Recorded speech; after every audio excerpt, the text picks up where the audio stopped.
Pittsburgh stands at the meeting point of three rivers, shaped by water, smoke, and repeated reinvention.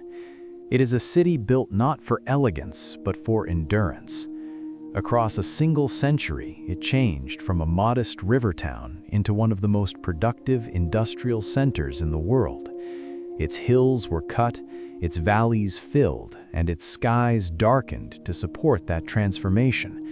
Few cities accepted such physical strains so completely, and fewer still reshaped themselves so many times in such a short span. This film uses AI-reconstruction to bring that earlier Pittsburgh into view.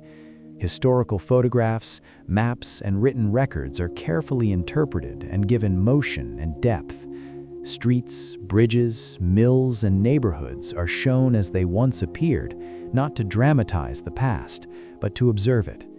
If this kind of quiet historical reconstruction is meaningful to you, a simple subscription helps support future work of this kind. Before steel defined its identity, Pittsburgh was small and practical. The city grew where the Allegheny and Monongahela rivers joined to form the Ohio, a natural point of movement and trade. Early Pittsburgh was shaped by geography more than ambition. Steep hills surrounded a narrow floodplain. The rivers served as highways, carrying people, timber, and goods through a landscape that was otherwise difficult to cross. The settlement was compact, its buildings low and functional, arranged close to the water. In its early form, Pittsburgh lacked the grandeur of older eastern cities. There were no long-established boulevards or ceremonial centers. Instead, there were docks, warehouses, modest homes, and small workshops. Fortifications once stood near the river point, but their purpose faded as the frontier moved west. What remained was a town oriented toward work and movement rather than display. Its population was limited, its pace steady, and its influence regional rather than national. As the 19th century progressed, this balance began to shift. Coal seams lay close to the surface in the surrounding hills. Iron ore could be transported by river and rail. The city's position made it an efficient meeting place for raw materials. What began as small-scale production slowly intensified. Furnaces appeared along the riverbanks. Smoke became a constant presence. The sound of machinery carried across the water and into the neighborhoods climbing the hillsides. Railroads accelerated this change. Tracks cut through valleys and along rivers, tying Pittsburgh to distant markets. Bridges multiplied, connecting areas once separated by steep terrain and water. The city expanded outward and upward at the same time. New districts formed quickly, often with little planning. Housing followed industry, pressing close to mills and rail yards. Streets were narrow, crowded, and shaped by necessity rather than design. Migration reshaped the population. Workers arrived from rural America and from across Europe. Languages mixed in boarding houses and factory floors. The city grew dense and restless. Daily life followed the rhythm of shifts and whistles. Days were marked by production targets rather than sunlight. Nights glowed faintly from furnaces that rarely went cold. The air was heavy, carrying soot that settled on stone, wood, and skin. By the late 19th century, Pittsburgh had become synonymous with steel. Massive mills dominated the riverbanks, their scale dwarfing nearby neighborhoods. The city's population rose sharply, pushing past earlier limits and spreading into surrounding towns that soon merged into a single urban system. Infrastructure struggled to keep pace, streets filled with carts, rail cars, and workers moving in tight patterns between home and factory. Despite the harshness of its environment, Pittsburgh developed a sense of confidence. Wealth accumulated alongside labor. Industrial fortunes funded libraries, institutions, and public buildings. Architecture grew more substantial, if still restrained. Downtown structures rose higher, built of stone and steel, signaling permanence.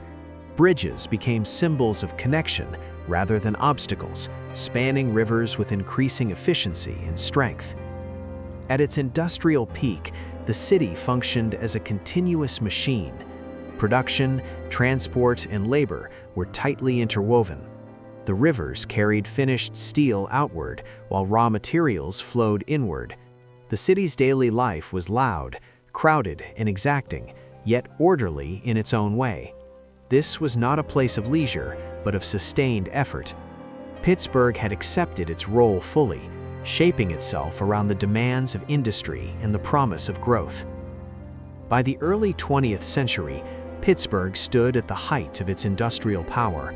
Steel mills stretched for miles along the rivers, operating day and night. Entire neighborhoods existed in the shadow of blast furnaces. The city's skyline was defined less by towers than by smokestacks and bridges. From above, the rivers appeared dark and slow, crowded with barges moving steadily through the industrial core. This was a city whose purpose was clear and visible from every angle. Daily life followed strict routines. Workers crossed bridges and rail lines in dense streams at shift changes. Streetcars moved through soot-darkened streets, their routes shaped by factory schedules. Homes were practical and close together, built quickly to meet demand. Public spaces existed, but they were secondary to production. Even parks and riverbanks were shaped by industry, bordered by rail lines and warehouses. Culturally, the city reflected its workforce.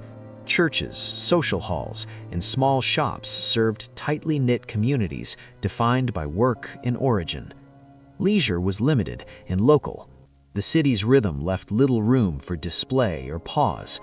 Yet within this structure, Pittsburgh maintained stability. Employment was steady. The population reached its peak. The city had become one of the most important industrial centers on the planet, supplying steel for railroads, buildings, ships, and infrastructure far beyond its own borders. This balance did not last. Global conflict and economic change placed new pressures on the city. During wartime, production intensified even further, pushing mills to their limits. The physical toll on infrastructure became visible. Housing aged, pollution worsened. The rivers carried industrial waste alongside commerce. When demand slowed in the years that followed, the system that had driven growth began to strain. Economic shifts exposed the city's dependence on a single industry. Competition increased. Production methods changed. Some mills reduced output or closed entirely. The impact spread quickly. Employment declined. Neighborhoods built around specific plants lost their purpose. Streets, once crowded at dawn, grew quieter. Buildings remained, but the patterns of movement that sustained them weakened. The city did not collapse suddenly. Instead, it entered a long period of adjustment. Population began to fall as workers left in search of opportunity elsewhere. Infrastructure designed for constant growth now exceeded demand. Maintenance lagged. Some areas deteriorated, while others held on through adaptation and local resilience. Life continued, but with less certainty than before. Damage from decades of industrial use was impossible to ignore. Air quality improved slowly as production declined, revealing buildings and hillsides long hidden beneath soot. Rivers, once treated as industrial channels, became subjects of concern and restoration. The city faced the challenge of redefining itself without the scale of industry that had shaped every aspect of its identity. Rebuilding did not mean returning to an earlier form. Instead, Pittsburgh began to transform. Urban planning shifted toward diversification. Old industrial sites were cleared or repurposed. New roads and buildings followed different priorities, emphasizing access, health, and long-term sustainability. The city's physical form changed gradually, guided by lessons learned through excess and decline. This transformation altered how the city related to its past. Steel mills that once dominated the rivers were reduced to fragments or preserved as landmarks. Bridges remained, carrying new patterns of movement. Neighborhoods adapted unevenly, some shrinking, others stabilizing around new institutions and industries. The city became quieter, less crowded, and more reflective. What remains today is the result of centuries of pressure and adaptation. Pittsburgh's form still carries the marks of its steel era. The rivers still define its shape. The hills still limit and guide expansion.